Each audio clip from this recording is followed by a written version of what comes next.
안녕하세요. 너무 착하고 책임감 강한 남편을 둔 40대 여자입니다. 제가 태어나 가장 잘한 일이 뭐냐고 묻는다면 첫 번째는 남편과 결혼한 거, 두 번째는 그런 남편과의 사이에서 사랑스러운 아이들을 낳은 것이라고 말할 만큼 제 남편은 참 좋은 사람이에요. 때론 자기 자신은 돌보지도 않고 가족만 생각하는 모습에 안쓰러운 마음이 들 만큼 가족밖에 모르는 사람이기도 하죠. 그런데 그런 착한 마음을 악용해 제 남편을 괴롭힌 인면수심인 인간이 있었어요. 제가 그 잘근잘근 씹어먹을 인간을 어떻게 혼쭐내줬는지, 그리고 그 인간의 최후는 어땠는지 지금부터 이야기해 보도록 하겠습니다. 그럼 시작할게요. 저희 부모님은 20대 초반이란 어린 나이에 결혼해 저와 언니를 낳고 키워주셨어요. 주부였던 엄만 다정하셨고 조선소에서 일하던 아빤 누구보다 듬직하고 자상한 분이셨죠. 2살 터울이었던 언닌 그런 부모님 아래서 아주 우애 깊게 자랐습니다. 전 마음씨가 너무 착하고 생각이 깊었던 언니를 굉장히 좋아했어요. 그런 언니를 닮고 싶어서 뒤를 졸졸 쫓아다니고 언니가 하자는 거 뭐든지 다 따라하기도 했었죠. 언니, 그거 들고 어디 가? 그거 엄마가 우리 먹으라고 주신 빵이잖아. 쉬, 내가 안 먹는 거 보면 엄마 속상해 하실 거야. 내가 저번에 저쪽 골목에서 다친 새끼 고양이를 봤거든. 개 가져다 주려고. 언니는 안 먹고? 그럼 내 것도 줄래. 같이 가, 언니. 착하고 마음 여렸던 언닌 다친 새끼 고양이 한 마리도 그냥 못 지나치는 사람이었어요. 제가 6살 땐가 언닌 부모님 몰래 다친 고양이에게 먹을 걸 가져다 주며 그 고양이를 돌봤었어요. 당시만 해도 다친 길고양이를 많지도 않던 동물병원에 데려다 준다는 건 어린 우리로선 생각지도 못할 일이었거든요. 저는 그런 언니를 따라 열심히 그 고양이를 돌봤고 고맙게도 그 고양이는 꽤 회복이 되어 주었답니다. 다만 고양이가 동화처럼 늘 우리 곁을 맴돌며 고마워했다는 결말은 없었고요. 그냥 언제부턴가 동네를 떠났는지 사라져 버리더라고요. 그래도 그때의 그 뿌듯함은 오래도록 제 가슴에 남아 있었어요. 그리고 그 이후에도 착한 언니와 함께 어울려 다니며 쌓은 추억은 무궁무진하게 많았죠. 이렇게 우애 좋게 지내던 우린 시간이 흘러 대학에 갔습니다. 그리곤 다시 고향인 우리 지역으로 돌아와 직장인이 됐죠. 그렇게 직장인이 된 우린 차례로 같은 지역에 살던 남편들과 결혼도 하게 됐어요.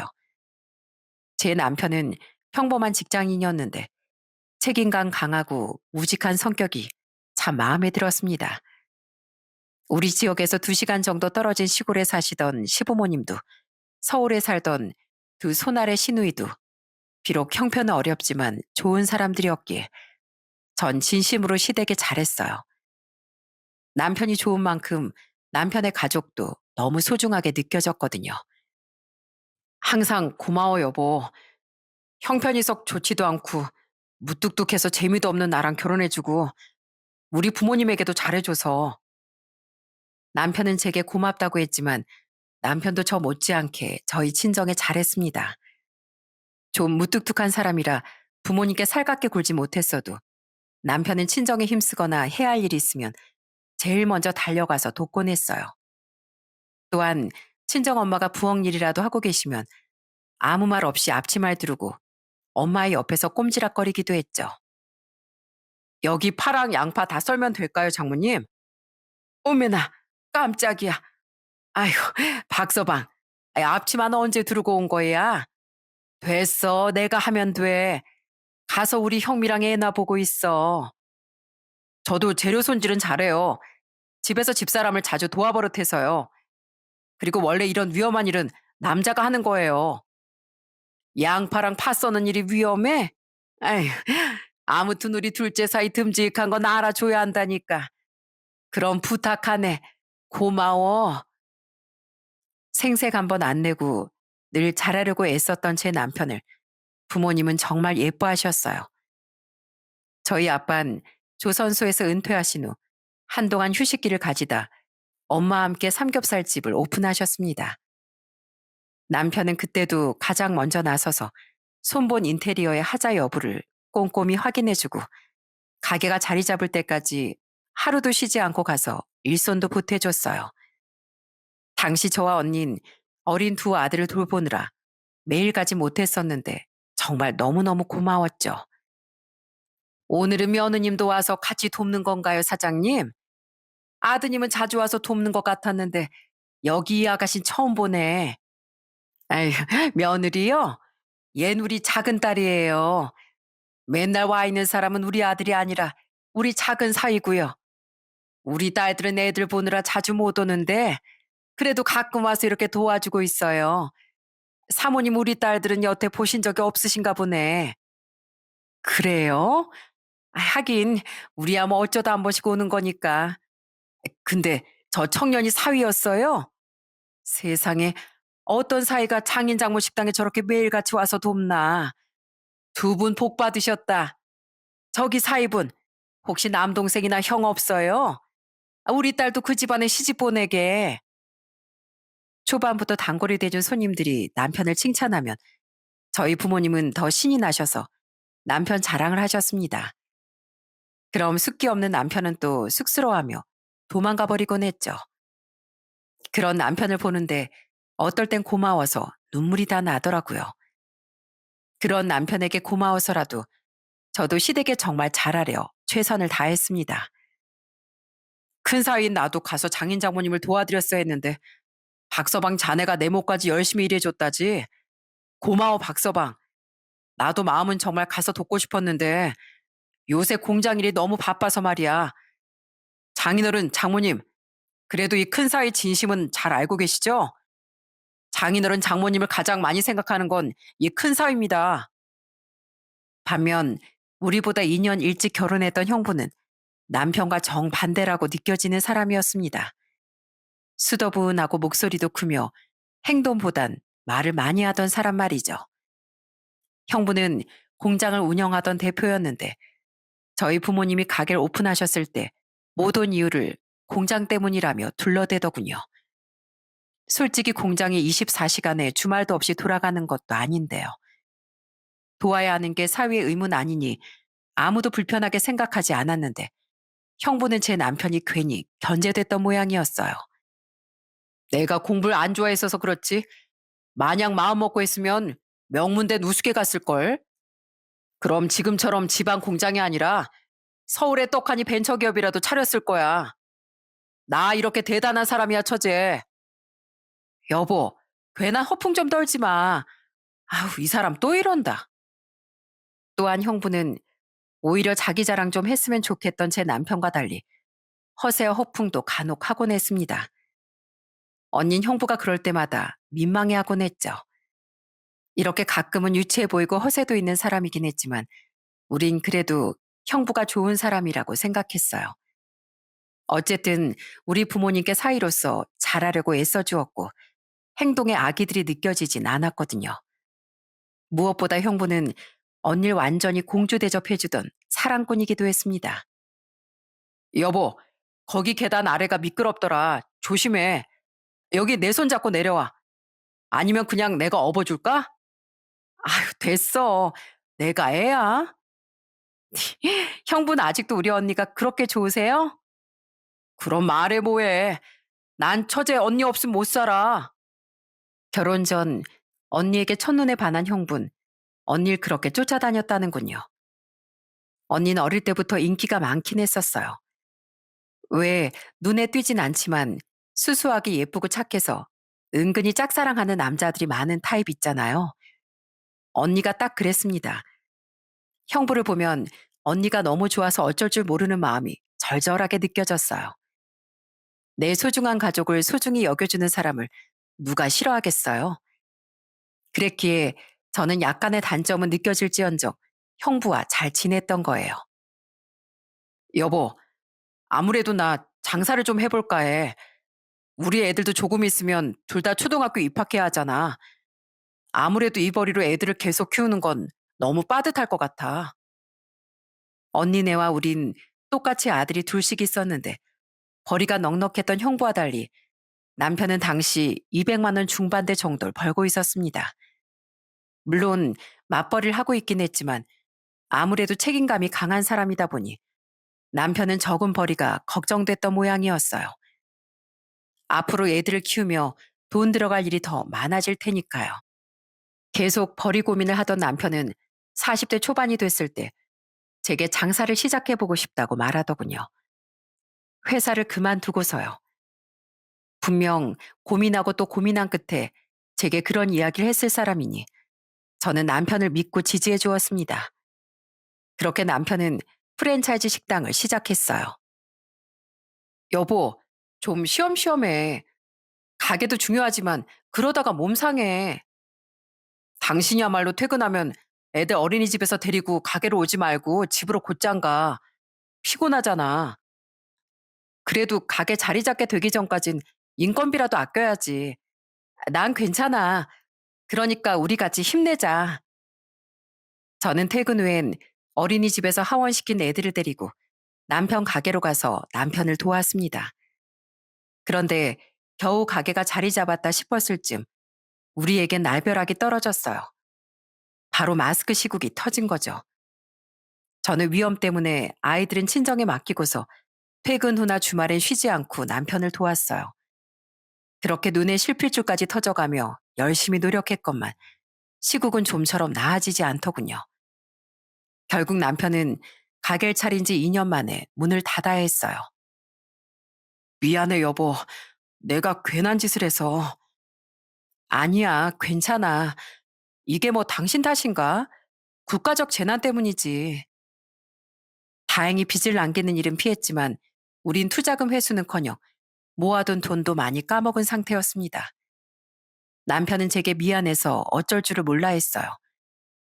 그건 친정에 가서도 마찬가지였는데 친정 부모님과 언닌 그런 남편을 많이 위로해 주었죠. 다들 남편의 성실함을 누구보다 잘 알고 있었으니까요.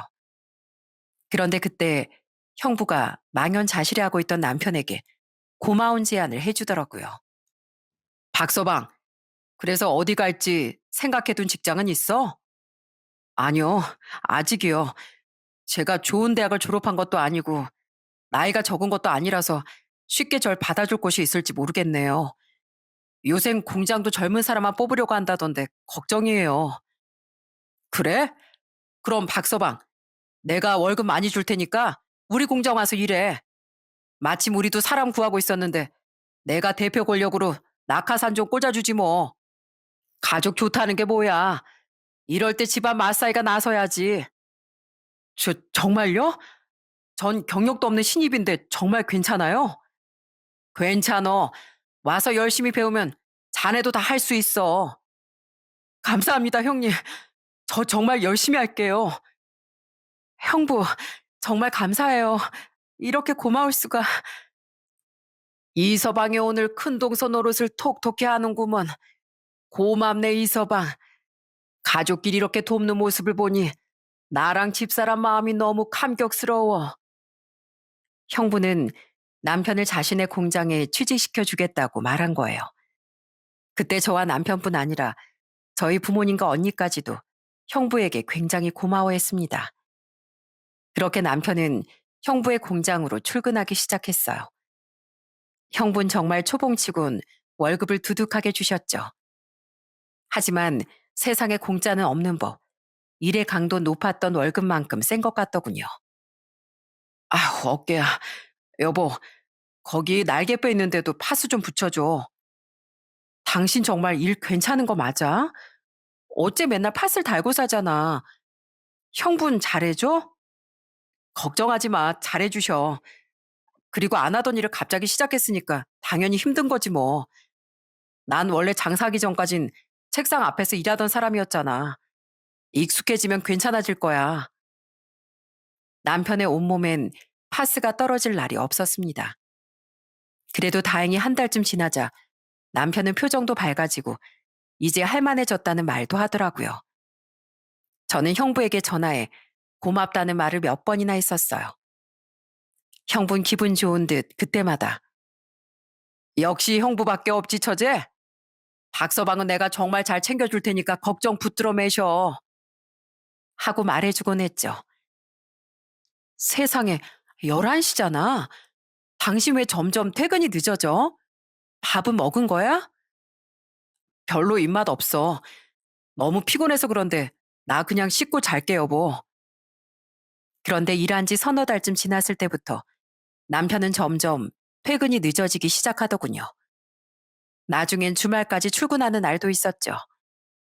바쁠 때야 잔업도 하고 주말 근무도 할 수 있다지만 그 시기가 길어지니 걱정되더군요.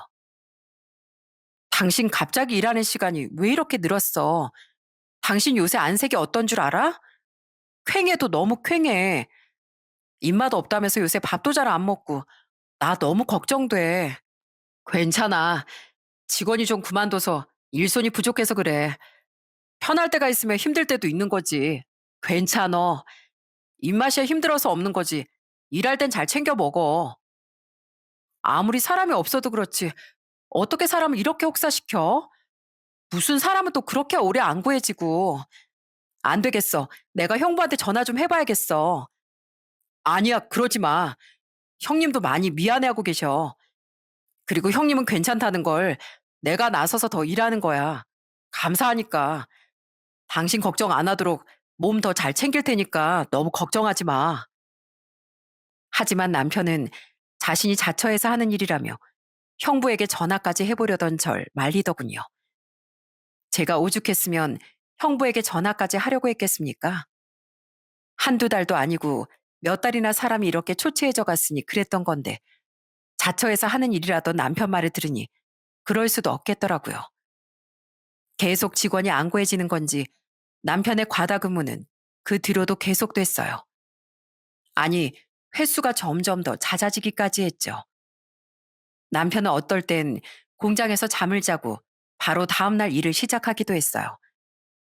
점점 말라가고 안색도 탁해지는 남편을 보며 걱정 때문에 속이 타들어가더군요. 결국 전 참지 못하고 친정에서 가끔 마주치던 형부에게 이런 부탁까지 했어요. 형부, 우리 남편이 더 하겠다고 고집부려도 일 좀 살살 시켜주세요. 이러다 우리 남편 진짜 쓰러지겠어요. 미안해, 처제. 나도 신경 쓴다고 쓰는데 알잖아. 박서방 쓸데없이 사람 착하고 책임감 강한 거. 나한테 고마워서 그런 거라면서 고집을 여간 부리는 게 아니더라고. 그래도 내가 최대한 잘 챙겨주고 있으니까 너무 걱정하지 마. 이렇게 대답하며 형부는 남편의 등을 팡팡 두드렸습니다. 거봐, 처제가 걱정하니까 일 좀 적당히 하라고 내가 말했지? 나 처제한테 혼났어. 책임져 박서방. 하며 말입니다. 그래도 형부가 신경을 써준다고 했으니 믿었건만 남편의 과로는 쭉 그대로더군요. 그리고 남편이 형부 공장 일을 시작한 지 1년 반쯤 됐던 어느 날 오랜만에 일찍 퇴근한 남편은 신발을 벗다 그대로 현관에 쓰러지고 말았습니다. 여, 여보, 여보, 아빠! 경악을 한 전 얼른 구급차를 불러 남편을 응급실로 옮겼습니다. 아이들은 근처 큰애 친구 집에 죄송하게도 부탁을 드리면서요. 병원에서 들은 원인은 과로더군요. 저는 링거를 꽂은 채 정신을 차린 남편에게 눈물을 줄줄 흘리며 화를 냈어요. 내가 그러니까 진즉 일 좀 줄이라고 했지. 은혜 갚으려다 건강이라도 망치면 나랑 우리 애들은 어떡하라고. 일을 해도 적당히 했어야지. 이렇게 쓰러질 때까지 무리하면 어떡해. 형부한테 연락하고 내일은 일 쉬어. 여보, 나 내일뿐만 아니라 그냥 아예 그 공장 그만두고 싶어. 뭐라고? 여보, 당신 지금 우는 거야? 왜? 공장에서 무슨 일 있었어? 그렇게 화를 내던 전 소스라치게 놀랐습니다. 그 목석 같은 사람이 식당이 망했을 때도 우울했을지언정 울지 않았던 남편이 눈물을 주르륵 흘리더라고요. 그리곤 갑자기 일을 그만두고 싶다고 하는데 대체 이게 무슨 일인가 싶었어요. 그 뒤 이어진 남편의 충격 고백을 듣고 저는 뒤로 나자빠질 뻔하고 말았습니다. 여보, 사실 나 공장에서 형님한테 맞고 살아. 뭐? 형부가 당신을 때린다고? 흐느끼며 시작된 충격 고백의 전말은 이러하더군요. 남편이 처음 입사했을 때부터 형부는 자신과 동서지간이라는 사실을 숨기자고 했다고 합니다. 괜히 직원들이 알면 남편을 질투하거나 불편해할 수 있다면서요. 남편도 그게 맞는 말인 것 같아 감사하다는 말을 했다고 했죠. 자신을 위해서라고 형부가 말했으니까요. 형님께 감사해서라도 나 정말 열심히 일했어.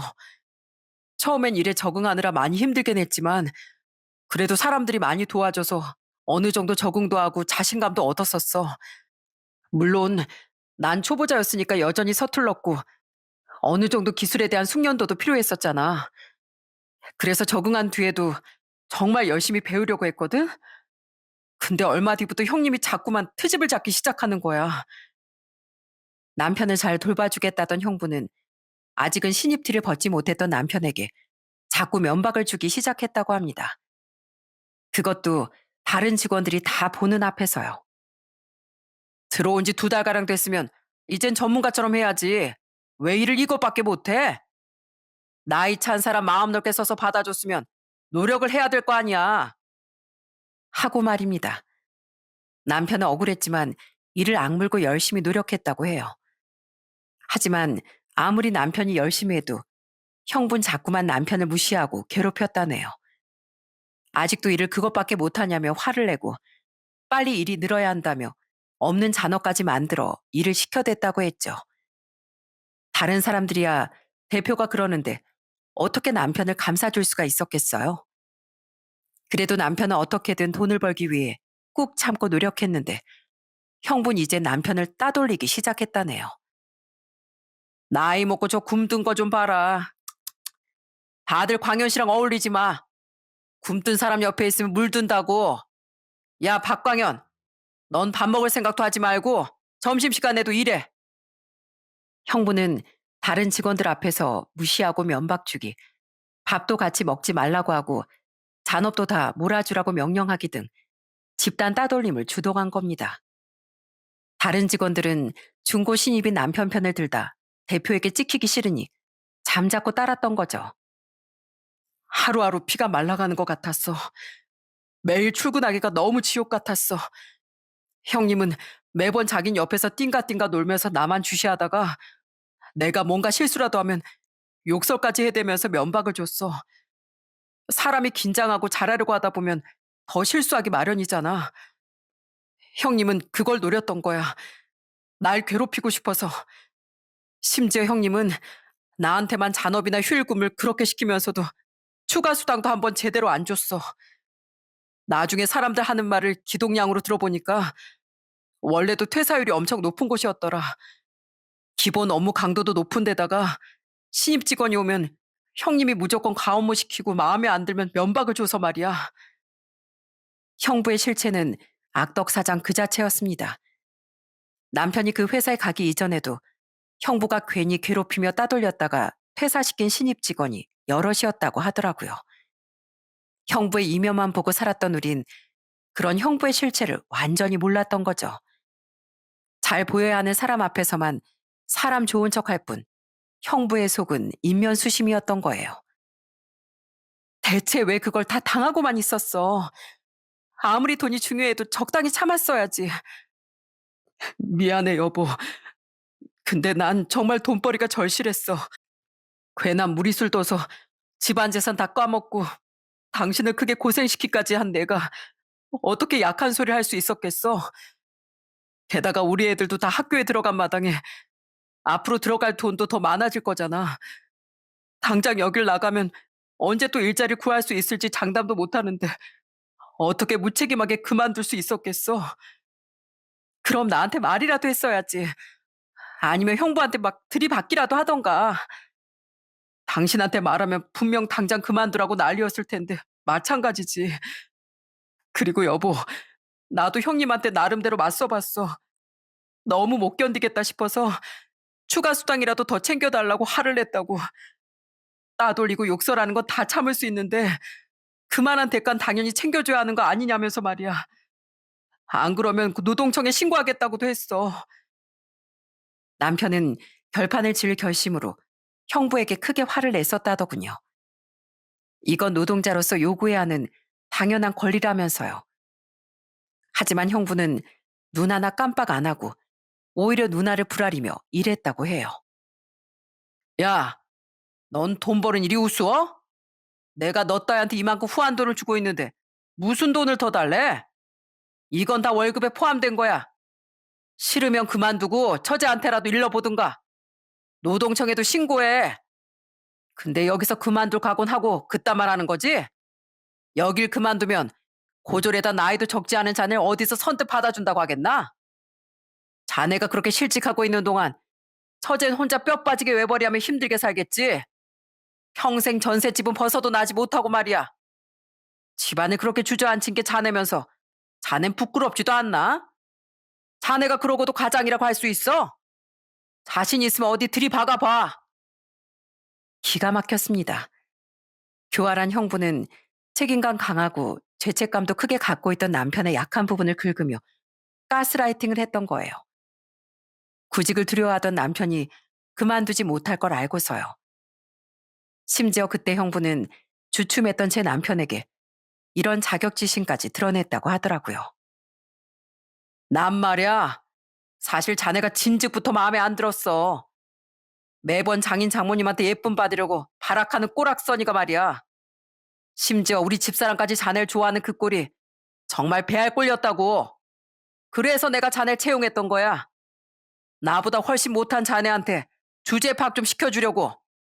별것도 아닌 게 까불고 있어. 야, 어차피 너 여기 못 그만둘 거 아니까 처가 식구들이랑 우리 집사람한테 입 닫고 조용히 하고 있어라. 알았어?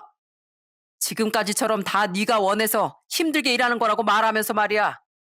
네 애들을 생각해. 세상에 이런 정신 나간 놈인 줄도 모르고 그동안 그렇게 고맙다고 말을 했다니요. 정말 소름이 돋더군요. 형부는 남편이 입사하기 전까지 거의 8년이라는 시간 동안 제 남편을 벼르고 있었던 겁니다. 너무 분했지만 남편은 결국 가족을 생각하며 참았다고 해요.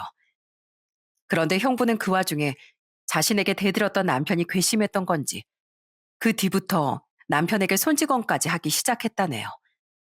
어깨와 머리를 툭툭 밀치고 남편이 화를 내면 건방지게 어디서 목소리를 높이냐며 뺨도 때렸다고 남편이 말했죠. 나도 이건 아닌 것 같아서 요즘 계속 이직 자리 알아보고 있었어.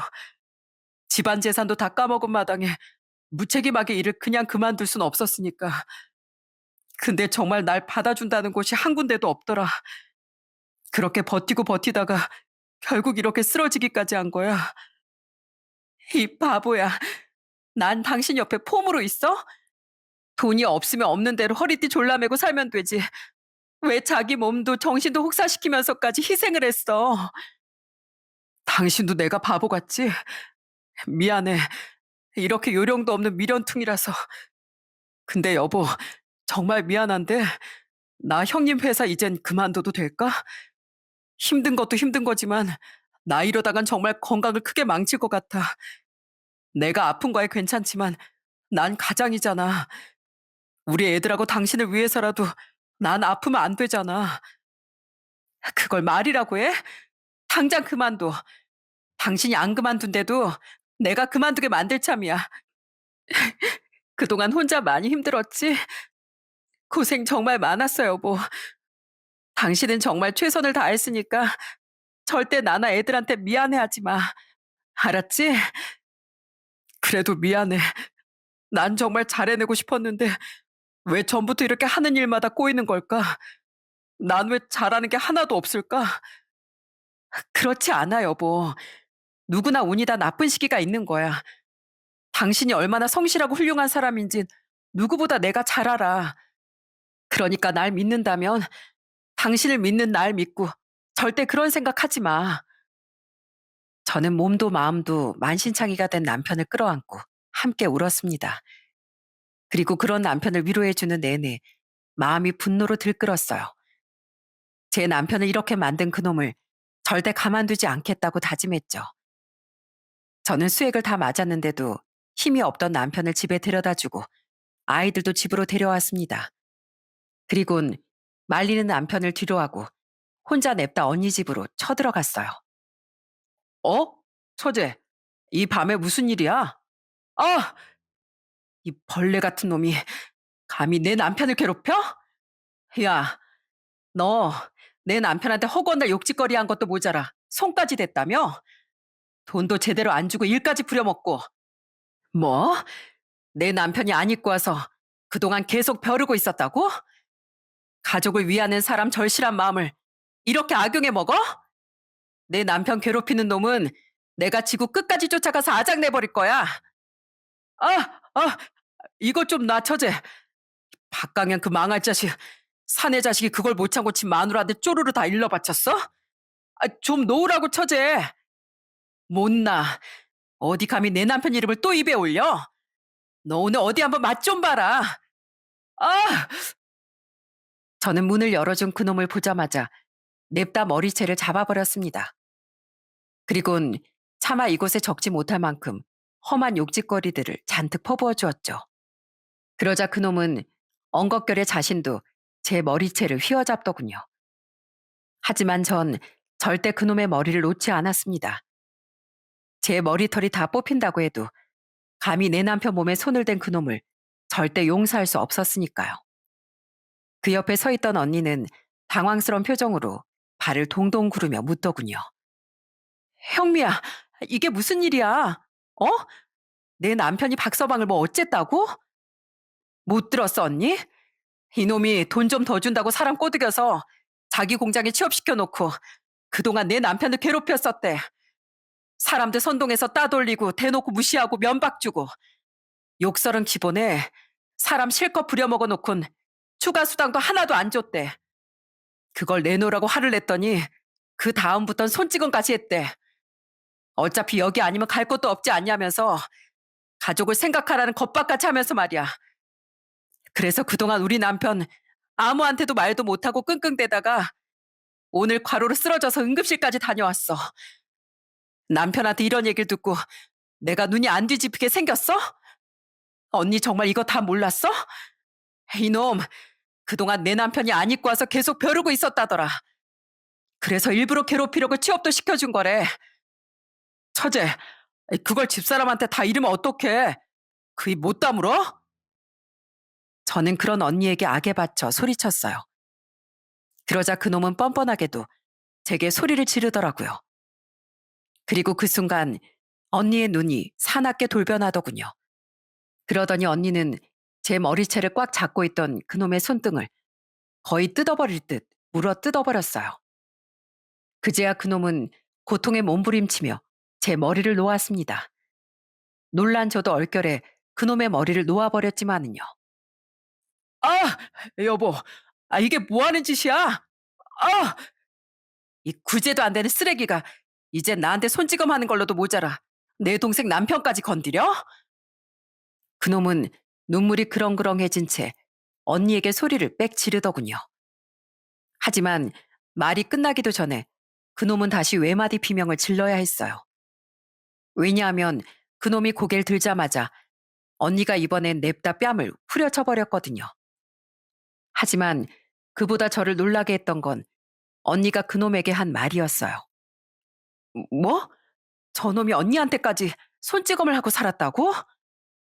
어, 내가 그동안은 가족들이 걱정할까봐 말 못했는데 사실 나도 그동안 이 인간 꼭 참고 살았었어. 이 인간이 평생 그렇게 나한테 잘했는데 술만 마시면 나한테 한 번씩 손을 올렸거든. 뭐? 그걸 왜 참고 살았어? 화가 난 표정이지만 자신의 아픔을 덤덤히 털어놓는 언니의 말에 저는 큰 충격을 받았습니다. 그러니까 그놈은 제 남편뿐 아니라 저희 언니까지 괴롭히며 살았던 거예요. 그놈은 한 3년 전부터 술을 마시고 언니에게 손을 올리기 시작했다는군요. 그리곤 다음날 술이 깨면 언니에게 손이 발휘되도록 빌었다고 해요. 나도 남의 일이었으면 당장 갈라서라고 했을 텐데 막상 내 일이 되니까 쉽지가 않더라. 이 사람 평소엔 나한테뿐 아니라 애들한테도 정말 좋은 아빠였던 거 알잖아. 게다가 나한테만 그랬지. 애들 앞에선 그런 행동을 보인 적이 없어서 처음엔 그냥 꾹 참았던 거야. 언니는 이젠 정말 두 번 다신 안 그런다는 그놈의 말에 몇 번이나 속았다더군요. 결국 언닌 이혼을 결심했었는데 그때마다 형부는 언니 없으면 못 산다며 애걸복걸했다고 해요. 그때가 하필 제 남편의 가게가 점점 망해가고 있어 모든 식구가 근심에 쌓여 있을 때라 착한 언닌 더더욱 이혼 얘기를 꺼내지 못했다네요. 가족들이 더 크게 속상해할까 봐요. 하지만 고쳐지긴커녕 손찌검하는 횟수가 점점 잦아졌던 그놈과의 이혼에 대한 마음을 언니가 점점 굳혀가던 와중 이번엔 그놈이 남편을 자기 공장에 취직시켜 준 겁니다. 그땐 정말 이 인간한테 고마웠었어. 게다가 너랑 제보한테 들어보니까 이 인간이 진짜로 잘해주는 것 같아서 나도 다시 이혼을 참았던 거야. 근데 그게 다 연기였단 말이지? 당신이 인간이야? 심지어 술도 안 먹고 맨정신에 그랬을 거잖아.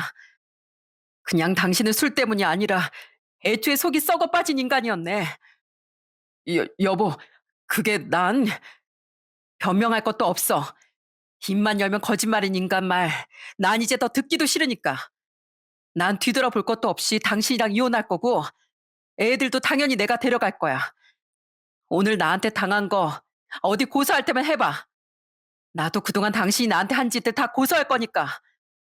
여보, 내가 어떻게 당신을 고소하겠어. 여보, 잠깐만. 야, 이 쓰레기 같은 게 감히 어디 우리 언니 몸에 또 손을 대려고 들어. 감히 내 남편으로도 모자라 우리 언니까지 그렇게 괴롭히고 살았다 이거지? 넌 내가 평생 저주할 거야. 밥을 먹어도 흙을 씹는 것 같고 자려고 눈을 감아도 악몽에 시달리는 불행 속에서 살라고. 내가 오늘 너 머리털 뜯은 것도 고소하려면 해. 어차피 우린 쌍방이잖아. 언닌 그놈에게 이혼 선언을 한 뒤 빠르게 안방에서 짐을 가지고 나왔습니다. 평소에 얼마나 항상 이혼을 염두에 두고 살았으면 언니는 언제든 집을 나올 수 있도록 조카들과 언니 짐도 그놈 몰래 싸뒀더라고요. 전 언니를 붙잡으려던 그놈을 초인적인 힘으로 떼어낸 뒤 언니와 조카들을 데리고 집으로 돌아왔어요. 미안해, 제부. 세상에, 못 본 새 더 야인 것 좀 봐. 내가 진즉 눈치챘어야 하는데 정말 미안해.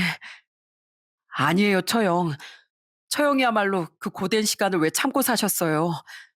많이 힘드셨죠? 저야말로 먼저 알아채지 못해서 죄송해요.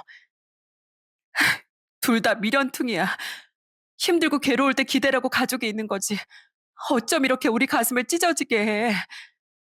우리 집에 왜 이런 바보 같은 미련퉁이들밖에 없어. 죄송해요, 장모님. 뭘 또 나한테 죄송해. 이 착해 빠진 사람아. 내가 오히려 미안하네. 많이 힘들었지? 언닌 누워있던 제 남편의 손을 잡고 눈물을 뚝뚝 흘리며 사과하더군요. 언니에 대한 이야기를 들은 남편은 오히려 자신이 언니에게 미안해했죠. 그리고 소식을 듣고 기겁해서 달려온 부모님은 그런 그 둘을 끌어안곤 엉엉 흐느끼셨습니다.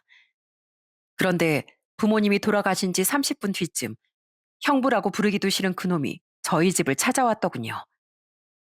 여보, 나야. 당신 애들이랑 여기 있지? 처제, 나 문 좀 열어줘. 나 박서방한테 진심으로 사과하려고 왔어. 사과 무슨 사과야? 당장 가. 전 그런 그놈에게 문도 열어주지 않고 반말로 소리쳤습니다. 그런데 그때 침대에서 일어나 거실로 나온 남편이 문을 열어주라고 말하더군요. 자신도 그놈과 직접 매듭을 지어야겠다면서요. 그렇게 제가 머뭇거리며 문을 열자 그놈은 냅다 달려들어와 제 남편 앞에 무릎을 꿇고 용서를 구하더군요. 박서방, 내가 정말 잘못했네. 나 한 번만 용서해주면 내가 두 번 다시 안 그럴게. 월급도 내가 30% 올려줄게. 그러니까 나 한 번만 용서해줘. 어? 자네가 날 용서해줘야 우리 집사람도 날 용서해줄 거 아니야. 세상에 용서받지 못할 사람이 있다면 그건 악의적으로 다른 사람을 다치게 하는 인간이야. 알아? 자기 힘과 지위를 이용해서 약한 입장에 있는 사람을 일방적으로 괴롭힌 인간은 더더욱 말이야. 무슨 말인지 알겠어? 난 이종호 당신을 용서해줄 생각이 없다 이 말이야. 그래도 그동안 받은 상처가 있으니 당신이 내 앞에 무릎 꿇고 용서 비는 모습은 꼭 보고 싶었어. 마음 같아선 그동안 내가 당했던 걸 죄다 돌려주고 싶은데 이 집에 지금 애들이 넷이나 있으니까 참는 거야. 집에 애들이 있음에도 불구하고 자기 아내에게 손찌검하던 너 같은 쓰레기랑은 다르게 나한텐 가족이 진심으로 소중하거든. 박서방, 듣기 싫으니까 나 부르지도 마. 그리고 명심해. 너 같은 인간은 우리 가족으로 남을 자격도, 우리 조카들 아빠로 남을 자격도 없으니까 처형한테 매달리지도 말고 두 번 다시 애들 앞에 나타나지도 마.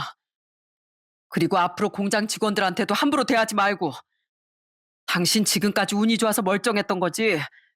계속 그딴 식으로 살다간 밤길에 뒤통수 쳐맞아도 할 말 없는 거야. 알았어? 내 얘긴 다 끝났으니까 이제 내 집에서 당장 나가. 여보, 정말 나랑 이대로 이혼할 거야?